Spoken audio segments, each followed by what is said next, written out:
Naglalakad ako ngayon, papunta ako ng Isim Molino kasi yung kaharap nun yung may refer sa akin na company na pwede kong subukan mag-apply. So, bahala na si Lord sa akin for today's video.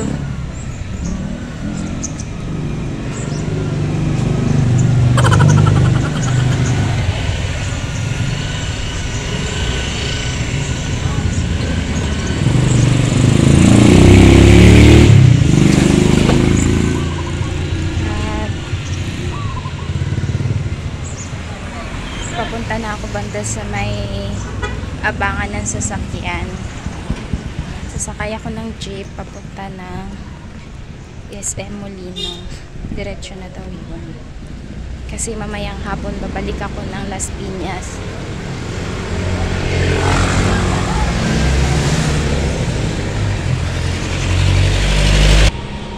Hindi talaga ako 100% prepared. Hindi talaga ako masyadong naghanda sa araw na ito, pero gusto ko lang subukan. Malay mo naman, meron palang himala kahit hindi masyadong nagbe-prepare. Try ko lang para ma-explore ko din yung lugar, tapos makatingin din ako dun, baka may iba pa na pwedeng magandang opportunity na makakuha niya, ganyan. So, napagkamalan pa ako na nagasinsos. Akala ng babae kanina ako yung nagasinsos sa kanila kasi may dala ako.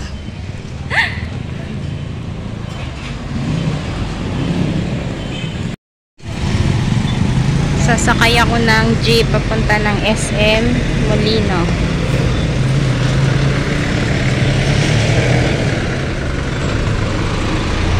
Tawid ako.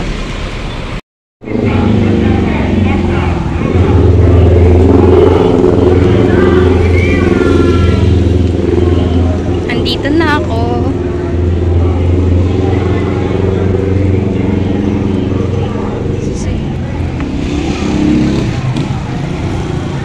Dito na ako sa SM Molino.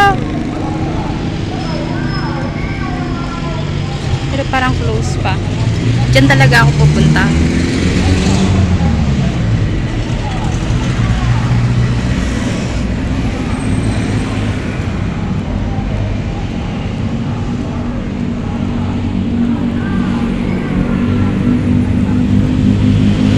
Close pa yung SM.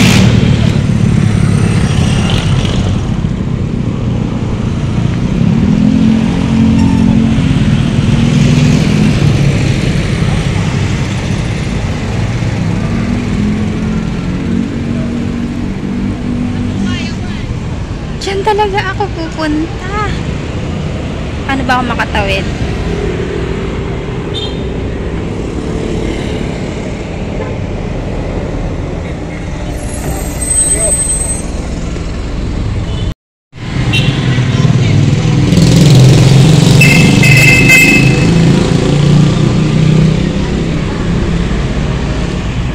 Paano ako tatawid?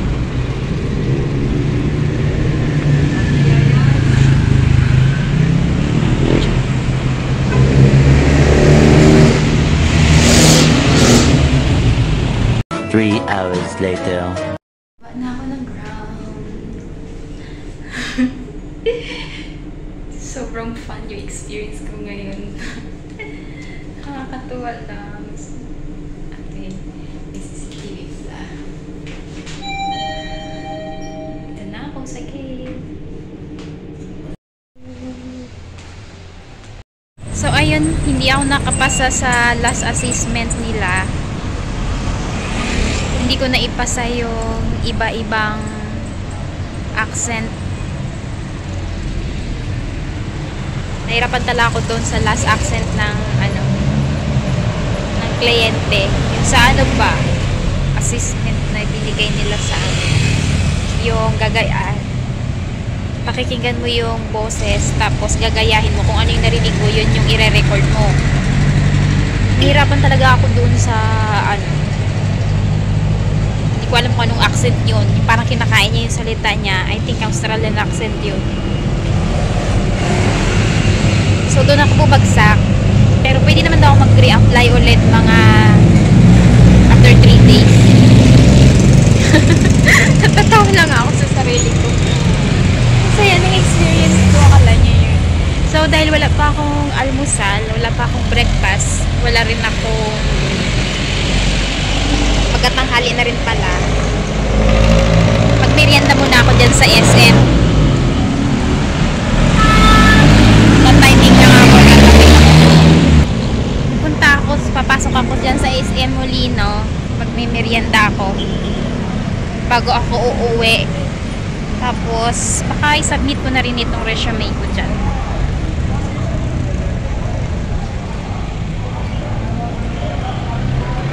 Ang maganda lang kasi sa call center dito, malaki yung mga pasahod sa call center dito pag nakapasa ka. Tiba-tiba ka sa sahod kasi malaki ang mga sahod dito. Minsan, depende sa company na nag-hire sa'yo, abutin ng 45,000 o pababa. Kaya kung magaling ka mag-English, dito ka na.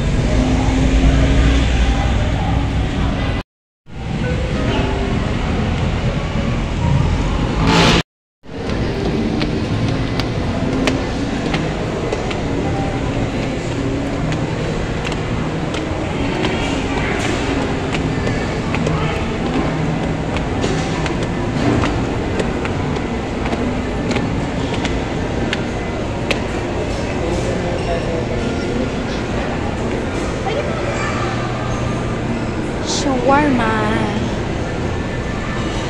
Shawarma, shawarma.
One hour later.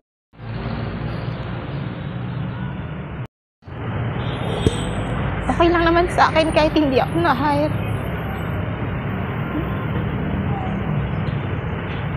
Pero yung hindi okay ngayon, kanina okay lang ako, tapos biglang hindi ako naging okay. Nagkain lang naman ako ng shawarma, tapos bigla na ako hindi naging okay.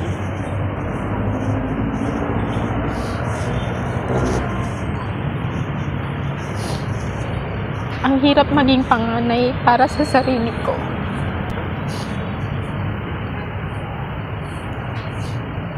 Sa mga ganitong sitwasyon ko talaga naaalala palagi si Kuya. Si Kuya, kahit ganun lang yun.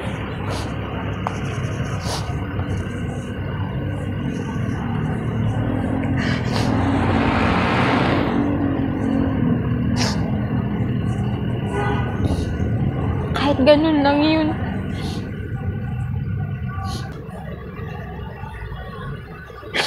Napapagod na ako maging panganay para sa sarili ko.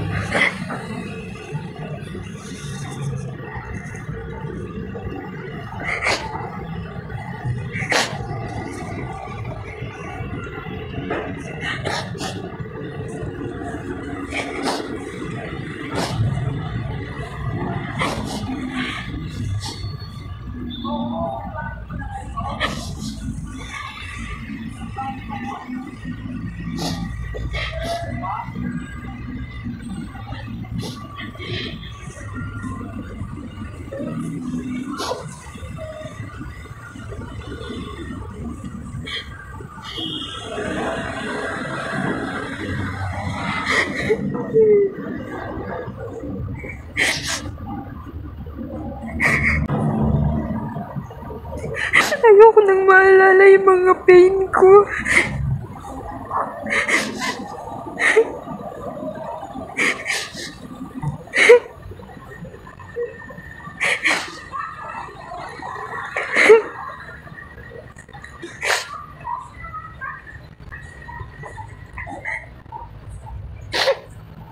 Pero hindi niyo ako pinapakinggan.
Nandito ako.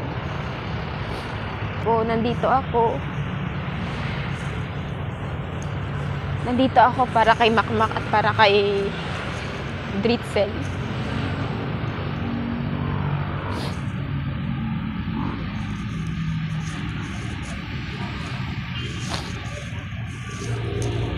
Nandito ako. Nakikipagsapalaran. Kahit madaming obstacle na dinaanan bago ako nakarating dito. Para sa pangarap ko, sa sarili ko, para kay Makmak at para kay Dritzel.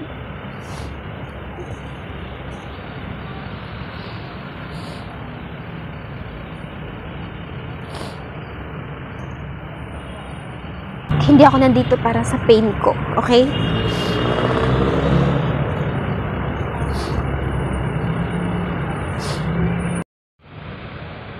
Pasensya na po, naging emotional ako. Commercial lang yun.